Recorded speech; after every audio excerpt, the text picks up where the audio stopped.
Hello, my fellow comic book collectors. It's Alan, the Comic Collector Geek, and this is part 13 of this unboxing. And we got all of these to go through, which should be fun. These are all, I believe these are all my comic shop wins. They had a major auction, and I won a lot of auctions. I was just so excited because I'd won some pretty cool auctions. And we'll see what they are. You'll see some of them inside here.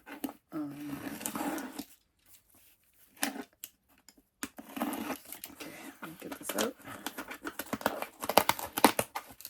They taped it down well, though. I have to give them credit. They did a really good job taping it down. Okay, one sec here. Okay, there we go. Okay, so this one, oh, this wasn't an auction, actually. I don't think this one was one of the auctions. Maybe it was. Actually, it was. I think I got this for the cost of the slab. This was so cheap. I was like, actually, this wasn't an auction. You gotta remember how I got it. So this was one of the things that I do, and this is like a fun thing you can do if you like slabs. I like slabs. Some people like, oh, comic purists, and they want to crack out every slab. I enjoy the slabs because I like the idea of it displaying them. I like I like seeing them, and you can't really do that with the raw comics as well as you can with the slabs. And the slabs kind of offer that extra level of protection for the comics. So I'm a big slab guy. I don't know, but if you you can tell me, do you prefer raw comics or slab comics? Well, I prefer slabs. And this one was I found basically by doing a kind of fun search. So one of the things that I do, and you can try this out yourself, is I go to eBay and I look for my comic shop. Okay. Any of their listings. And then I click into their store on eBay. And then, because on eBay, what you can do is you can search through their store for the following things. And this is what I do. I type in CGC, just so that I can find all their slabs. Then I order it by lowest to highest. So all the cheapest slabs are going to be at the top. And then, I add Golden Age. Like I click the category Golden Age.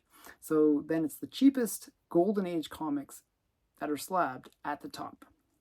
And you can do this without the CGC. You can just type in comic and kind of do something similar. But I do this because I like to find inexpensive slabs.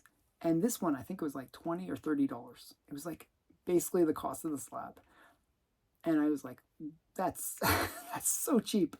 It's kind of a cool one too. It's like this kind of Eskimo-y one. It's Young King Cole, and that's Young King Cole, I believe.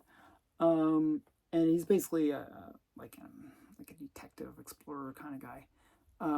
And he's like investigating this guy and I thought that's the reason I bought this.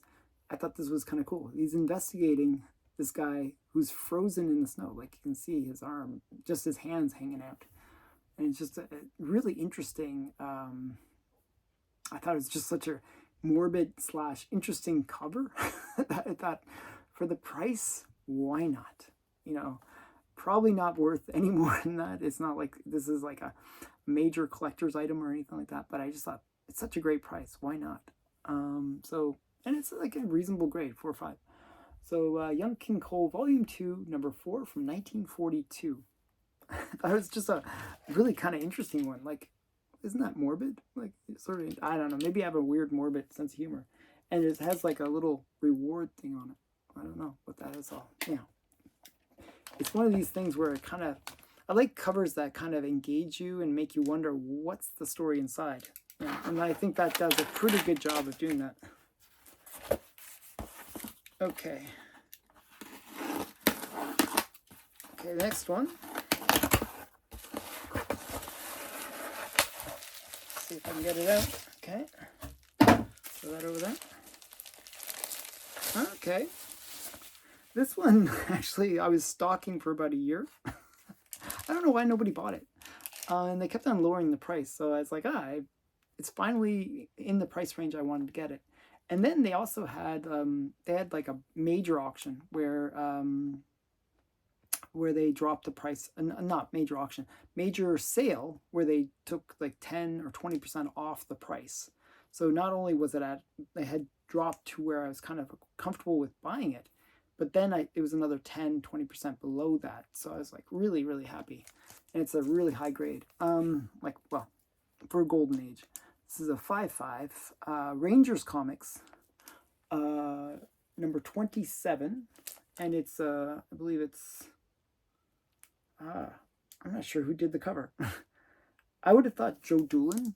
I'm going to guess Joe Doolin, but I'm not sure. It says Lee Elias and Lily Renee art. So maybe not. I don't know. I'm not sure. Maybe it's Lily Renee that did this one. But it doesn't look like her style, but I'm not sure who did this. But the thing is that the thing that's cool about it is it's a bondage cover. That's one thing that's cool, but it's also one where they're getting burned at the stake. You get the Japanese soldiers, and they're about to light the pyre here, and they're going to burn them at the stake. And I think that's, you know, I like these propaganda covers. And you got this one guy, he's putting the oil on, you know, to light it up and stuff. It's pretty cool. So this is from 1946, so a little bit after the war. So that's very interesting. So February 1946. So probably it was drawn before then. You know, who knows what's going on. It's a really cool one. Yeah, off-white pages, which is fairly high page quality for a Golden Age book. Okay, next one. So I like the Fiction House stuff. Sometimes the colors are a little bit off on the Fiction House stuff, but that one I thought was presented quite well. Okay.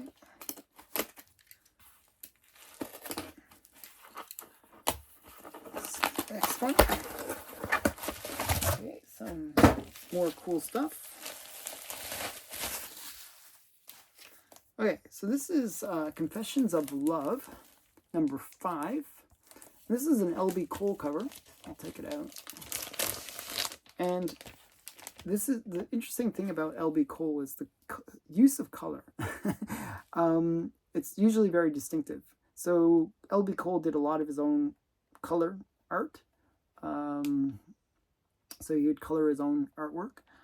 And he would use these very, very vibrant colors, and often like weird oranges rather than the typical paler colors of skin tone.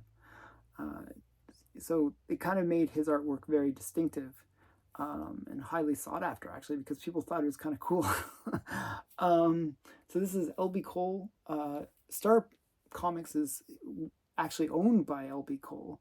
It was his comic series that his comic company that he created. And basically what he would do is he would take other publishers, you know, comics, and then put his own covers on top of them. So he had the publishing rights to republish their work. So a lot of them inside, the interiors would be reprints. Sometimes they would put in some unique stories, but not often. But this one is quite nice looking, actually. It's a 2.5, but I don't think it looks like a 2.5 at all. Like, it looks really solid. And maybe it's because of the spine roll. I don't know. Because even looking at the back, it looks pretty solid. Looks to me like if I was going to grade this, I'd say like a 3.5. Now there is one small tear here, but it's very small. Oh, actually, okay. Once you look at it, and you gotta, like, because I was showing it, I couldn't really see. Now I know why it's 2.5. And if you gotta kind of see it, you gotta kind of look to see it. But right across here, there's a big tear that just goes right across. So that's the reason it got a 2.5. Such a shame. But even though it's ripped like this, it presents really, really well. So yeah, it looks like he just has like a white streak in his hair or something. but it's actually a rip. So that's interesting. But it's very, yeah, I really like it. I really enjoy LB Cole's artwork. I've been picking up a lot of his covers. So yeah, that's that one.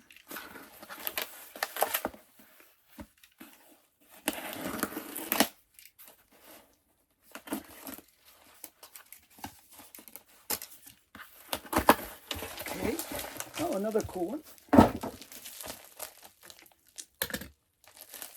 Okay, this one is an upgrade actually for me. I actually own this book already, but they had it on my comic shop for a really great price, and it also had a best offer on it. So I was like, it's like such a hard thing to pass up when you see a book that you have in a lower grade, and then you see it on like for sale at a much higher grade, like way higher grade, and also you can get it for a great price, but then it's best offers where you can even get it even potentially lower than that great price. Well, that's what this one was. This is Thrilling Comics number 58. I believe this is the first cover appearance of Princess Panther. Not her first appearance, but first cover appearance. I'm pretty sure. Her first full cover appearance. So this is Princess Panther. That's her right there. And this is an Alex Schomburg cover. Yeah, you can see right there. I'll try to show you. That's Alex Schomburg. And it's Thrilling Comics 58 from 1947. It's just I thought it was a really cool cover. Now, the only thing that I thought was a little strange about this particular copy, and I'm not sure if it's a printing error or what, is right here. This is not normal. I'm not sure why it's missing the green right there. This should be green, but I'm not sure why it isn't. I was like looking at other copies. I was looking at my other copy. My other copy has the green there, but I don't know. I'm not sure why this one doesn't have the green there. I'm not sure if it was some kind of printing error. So I just thought that was interesting. To me, it's a little distracting, but it's not. It doesn't take away from the main image of the comic, which is the girl and the tiger. So yeah. So I'll show you the back as well. Great Alex Schomburg cover though. It's not an airbrush, but it is still a really nice one. Okay. Okay, this one's a big one. Wow. Okay, this is one I won from the auction. So they had the My Comic Shop Prime auction where they kind of bring out the bigger books, and this was one of the bigger books that they brought out. And I was always wanting this book because it's such a major book, and it's but it is a green label. So but it's a reasonably high grade. And I actually looked up the sales history for this book before I bought it. And the last sale was $1,300. So I was like, oh man, how much is this book going to go for? Okay. And that's green label, and it went for $1,300, just to give you a sense. And it was at around $100. And there was about maybe 10, 15 minutes left. And I put a bit of $200 on it, and it went up to the 200. But that now is at the top. And it still had, 10 minutes to still run. And then it went to $300. I actually put a bid of, I think, $700. So I thought I was like well in the clear. And then just gradually, as the time ticked down to the last second, it gradually went up and up and up and up, right up to my 700. And then went past my 700. So I was like, I guess I got to bid a little higher. So, but I didn't want to pay more than $1,000 for it. I wanted to keep it under that 1,000 mark. And I just managed. I was like 900 and something. So you probably wonder what it is. It is Miss America #1. So this is a really cool book. This is like a Timely, I believe. Timely Comics from 1944. It's a Ken Ball cover and art. So Miss America Comics this is Miss America, obviously. This comic series led to Patsy Walker, actually. So issue #2 of Miss America Comics is a photo cover where somebody's dressed up like Miss America, and it includes a story of Patsy Walker, her first appearance. So Patsy Walker later becomes Hellcat. So, a kind of a cool character for Marvel. But this this book is kind of a cool book because it's that first, I like getting that first issue, and it's a cool cover. I like this kind of superhero stance where the superhero is giant and you get all the little guys, all the little bad guys. I mean, look how tiny they are. Like, they're really tiny. That was very popular in the Golden Age, to do that sort of style where you have the giant version of the superhero and the bad guys as very tiny. I'm not sure why they did that, but that was really popular. If you see like the Spectre or things like that, like Bernard Bailey covers, the Spectre is always huge and all the bad guys are really small. Some of the Black Terrors are like that, or even there's even some Captain America comics like that, where the superhero is big and everyone else is small. It's an interesting thing. So yeah, I was really excited to get this one. This one is very cool. So now I have a little bit of a run going for Miss America. I have the first 3 or 4 issues now. So yeah, I'm quite excited to have that one. And next,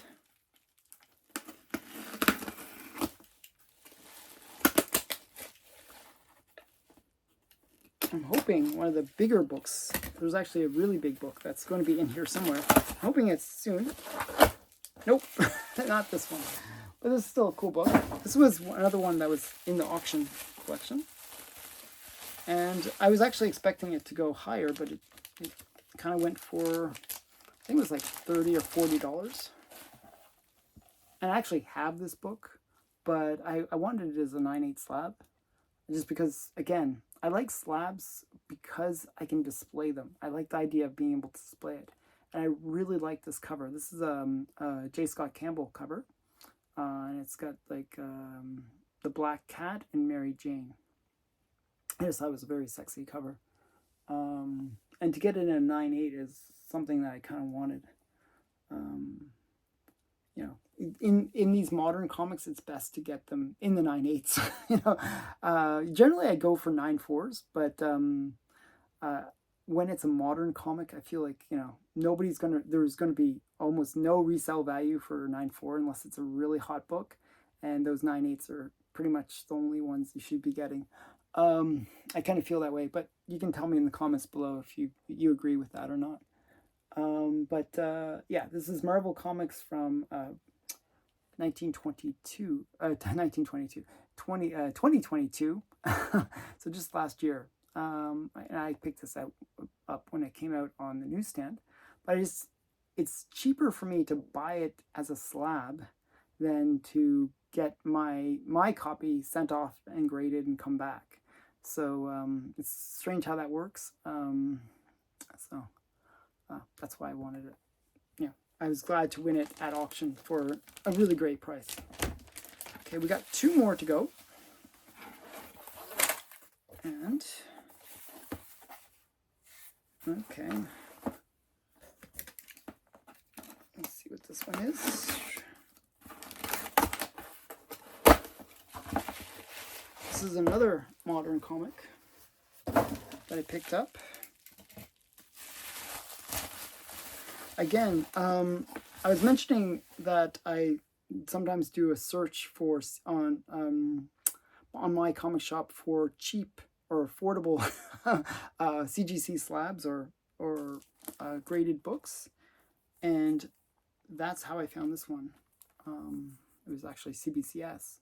So it's a 9.8 CBCS slab, and this was actually less than the cost of grading. So I thought, man, when it's that cheap, might as well pick it up. I just thought it was a kind of an interesting cover. It was like, I think, $18 or something like that. So this is, what is there any keys to it? It's 2018. It's Batgirl number 20.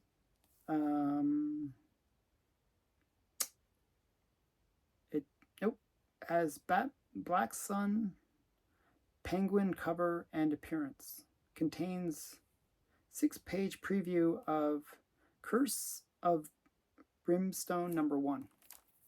So that's it. Nothing really major key for it. I thought it was an interesting cover though.